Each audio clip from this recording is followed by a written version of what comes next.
حضرت عمر رضی اللہ تعالیٰ عنہ روایت کرتے ہیں کہ زید بن سعانہ نامی ایک یہودی تھا جس کو حضور نے قرض دینا تھا۔ آقا کریم علیہ الصلوۃ والسلام دو جہاں کے مالک ہیں، لیکن حضور کا فقر اختیاری تھا۔ آقا کریم علیہ السلام کے گھر میں بسا اوقات کتنے دن چولہا نہیں جلا کرتا تھا۔ حضور ادھار لے کر کے لوگوں کی مصیبتوں کو بھی دور کرتے اور گھر کا چولہا بھی بعض اوقات ادھار لے کے گرم کرنا پڑتا۔ اعلیٰ حضرت فرماتے ہیں مال کے کونین ہیں گو پاس کچھ رکھتے نہیں، دو جہاں کی نعمتیں ہیں ان کے خالی ہاتھ میں۔ تو کہتے ہیں کہ ایک دن حضور علیہ السلام کی خدمت میں ایک شخص حاضر ہوا جس کا نام زید بن سعانہ ہے اور یہودی ہے، اور اس نے حضور علیہ السلام سے قرض کا تقاضا کیا، لیکن تقاضا اتنے سخت انداز سے کیا کہ اس نے حضور علیہ السلام کی قمیص کو پکڑ کے کھینچا بھی۔ تو حضرت عمر رضی اللہ تعالیٰ عنہ نے جب دیکھا تو بڑے گھور کے اس کی جانب دیکھا اور اس کو پیچھے ہٹاتے ہوئے کہا کہ تجھے شرم نہیں آ رہی کہ اللہ کے رسول کے ساتھ کیسے سلوک کر رہا ہے اور میں تیرے سامنے موجود ہوں؟ تو حضرت نبی رحمت صلی اللہ علیہ وسلم نے حضرت عمر کو کہا، عمر مجھے تجھ سے اس بات کی توقع نہیں تھی۔ ذرا غور کیجئے حضور علیہ السلام کی اس سیرت کے انداز کو۔ ایک شخص آ رہا ہے اور حضور سے سختی کر رہا ہے، ابھی حضور کو قرض لٹانے کی جو تاریخ ہے اس میں بھی 4 دن باقی رہتے ہیں اور وہ ناجائز سختی کر رہا ہے۔ حضرت عمر رضی اللہ تعالیٰ عنہ نے جب اس کو گھورا اور سختی کی تو حضور علیہ السلام نے فرمایا، عمر مجھے تیرے سے اس بات کی توقع نہیں تھی، تمہارا کام تو یہ تھا کہ مجھے حسن ادا کی تلقین کرتے کہ اچھے انداز سے قرض واپس کرو، اور اس کو جو ہے وہ نرمی کی تلقین کرتے۔ اور پھر آقا کریم علیہ السلام نے فرمایا اس کا قرض ادا کر دو، اور اے عمر جو تم نے اس کو گھورا ہے اس کے بدلے میں 20 وسق زیادہ کھجوریں بھی تم اس کو دو گے۔ تو زید بن سعانہ نے جب حضور علیہ السلام کی اس سیرت اور اس کردار کو دیکھا اور حضرت عمر رضی اللہ تعالیٰ عنہ 20 وسق اس کو کھجوریں دے رہے تھے، تو اس نے حضرت عمر کو بتایا کہ میں یہودی ہوں اور میں نے تورات کے اندر نبی آخر الزماں کی شان اور عظمتوں کے بیان کو پڑھا ہے، یہ بات ابھی رہ گئی تھی، باقی ساری نشانیاں میں نے حضور میں دیکھ لی تھی، اب یہ نشانی رہ گئی تھی، آج میں نے یہ بھی دیکھ لی۔ اور پھر وہ حضور کی خدمت میں حاضر ہو کر اسلام کے دائرے میں داخل ہو کر حضور کا عبدی غلام بن جاتا ہے۔ تو یہ انداز حضور علیہ السلام کی سیرت کا زمانے کو حضور علیہ السلام کے قریب کرتا ہے۔ میرا رب خود کہتا ہے لو کنت فظا غلیظ القلب لانفضوا من حولک، اے محبوب اگر تو ترش مزاج اور تنگ دل ہوتا تو اتنے لوگ تیرے گرد کبھی بھی جمع نہ ہو پاتے۔ کچھ ان کے خلق نے، کچھ ان کے کردار نے کر لی، مسخر ساری دنیا شہ ابرار نے کر لی۔ حضور علیہ السلام کے پیار نے زمانے کو اس قدر قریب کر دیا کہ وہ حضور علیہ السلام پہ جانے قربان کرنے کے لیے ہمہ وقت مستعد اور فعال رہتے تھے۔ جتنا پیار انہوں نے حضور سے کیا ہے کائنات میں اس کی دوسری کوئی مثال نہیں ملتی ہے۔ ایک شاعر کہتا ہے اپنے محبوب کا ذکر کرتے ہوئے، وہ کہتا ہے حافظ شیرازی نے غالباً کہا ہے کہ میرے جیسا محب زمانے میں کوئی نہیں، اس لیے کہ تیرے جیسا زمانے میں محبوب بھی تو کوئی نہیں۔ اگر صحابہ جیسا عاشق تمہیں زمانے میں نہیں ملتا تو محبوب جیسا کوئی صورت و سیرت میں حسین بھی تو زمانے کے اندر تمہیں نہیں ملے گا۔ تو حضرت سیدنا انس کے لفظ کان رسول اللہ صلی اللہ علیہ وسلم احسن الناس، حضور لوگوں میں سب سے زیادہ حسین ہے۔ اور دوسری بات کان رسول اللہ اجود الناس، حضور سب سے زیادہ سخی ہیں۔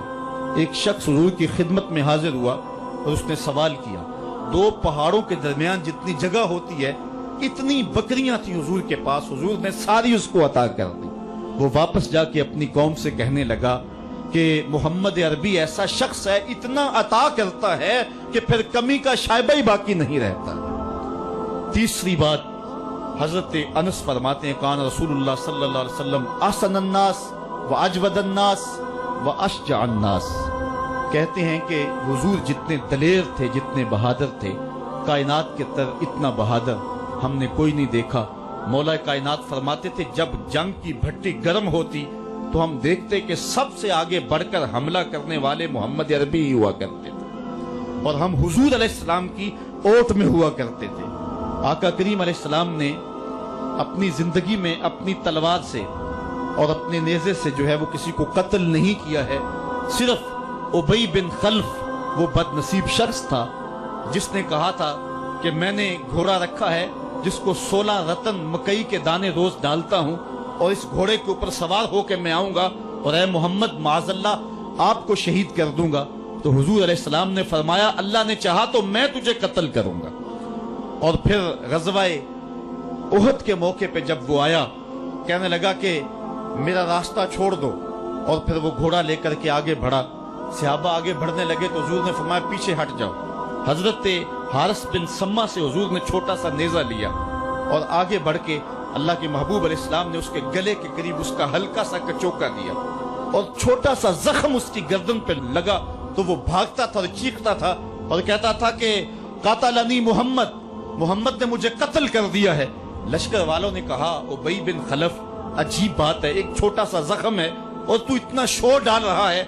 उसने कहा तुम नहीं जानते हो कि मुझे कितनी इसकी तकलीफ हो रही है। अगर मेरी इस तकलीफ को पूरे लश्कर में बांट दिया जाए तो सारा लश्कर मर जाए। जो तकलीफ मुझे मोहम्मद की इस ज़रब से पहुंची है। उसने कहा मुझे मोहम्मद ने कहा था कि तुझे मैं कत्ल करूंगा, उसने तो फिर मुझे नेजा मारा है। मुझे यकीन है कि अगर वो मेरी जानब गुस्से से थूक भी देता मैं फिर भी ना बच सकता। तो ये हुजूर अलैहिस्सलातु वस्सलाम की जो है वो दलेरी और बहादुरी के किस्से हैं कि आका करीम अलैहिस्सलाम की ज़रब को कौन बर्दाश्त करे। एक मामूली खराश बर्दाश्त न कर सका और नारे जहन्नम में जहन्नम का वो कुत्ता जा पहुंचा। तो आका करीम अलैहिस्सलातु वस्सलाम की सीरत के इस उन्वान को हजरत अनस ने कितने खूबसूरत अंदाज में बयान किया। कान रसूलुल्लाह सल्लल्लाहु अलैहि वसल्लम अहसनन नास व अजवदन नास व अशजअन नास। लोगों में सबसे दलेर भी हुजूर, सबसे सखी भी हुजूर और सबसे सूरत और सीरत में हसी भी हुजूर। हजरत नबी रहमत सल्लल्लाहु अलैहि वसल्लम गज़वा हुनैन के मौके पे आप देखें, सफेद खच्चर के ऊपर सवार हैं और एक पहाड़ी दरे में काफिर घात लगाए बैठे थे। जब अचानक उन्होंने तीर अंदाजी की तो लश्कर इस्लाम में भगदड़ मच गई।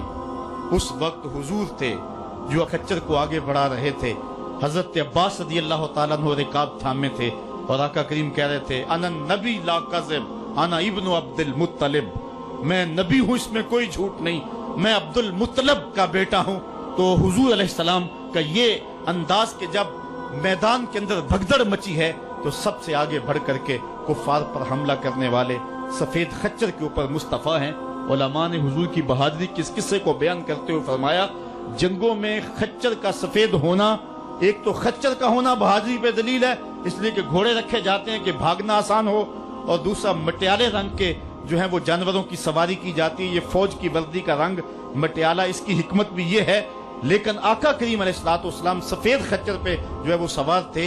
हुजूर इतने शजा थे, इतने बहादुर थे, मैदान में भागने के लिए नहीं आते थे बल्कि हुजूर कुफर के छक्के छुड़ाने के लिए मैदान में दाखिल हुआ करते थे। आका करीम अलैहिस्सलातु वस्सलाम की सीरत का वो कौन सा पहलू है और वो कौन सा रंग है जिसने मुआशरे को रोशनी और मुआशरे को उजाला नहीं दिया। आज मेरे और आपके आका व मौला की ये सीरत हमें हुजूर अलैहिस्सलातु वस्सलाम की मोहब्बत का हकदार बनाएगी। हुजूर इस दुनिया के ऊपर मकारिम अखलाक की तकमील के लिए जलवागर हुए और कुरान आपके खुल्क की गवाही है। इसलिए हुजूर की सीरत को अपनाने का तकाजा यकीनन आज की इस बाबरकत महफिल में आज का ये इज्तिमा हमसे कर रहा है। हम अपनी जिंदगी को और तर्ज हयात को हुजूर की सीरत के सांचे में ढाल करके जिंदगी की एक एक सांस और एक एक लम्हा हुजूर के नाम पे गुजार देंगे। और आका करीम अलैहिस्सलातु वस्सलाम ने जिस अंदाज से अपना खूबसूरत ज़माना और हयात ज़ाहरी का वक्त गुजारा और हमारे लिए रोशनी छोड़ी, वो क़यामत तक आने वाली नस्लों के लिए एक उजाला है। उम्मत मुस्लिमा भांज नहीं है कि उसको इबादत का तरीका किसी और जगह से लेना पड़े और हुस्न अखलाक किसी और जगह से लेना पड़े, उसको कवानीन किसी और जगह से लेने पड़े और उनको जो है वो अपनी आइली जिंदगी का निज़ाम किसी और जगह से लेना पड़े।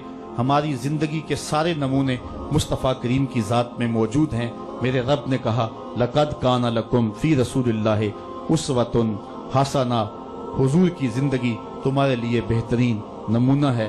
अल्लाह हुजूर की जिंदगी का नूर हमारे मन में उतार दे, हमारे बातन को हरारत और नूर और उजलापन नसीब करे।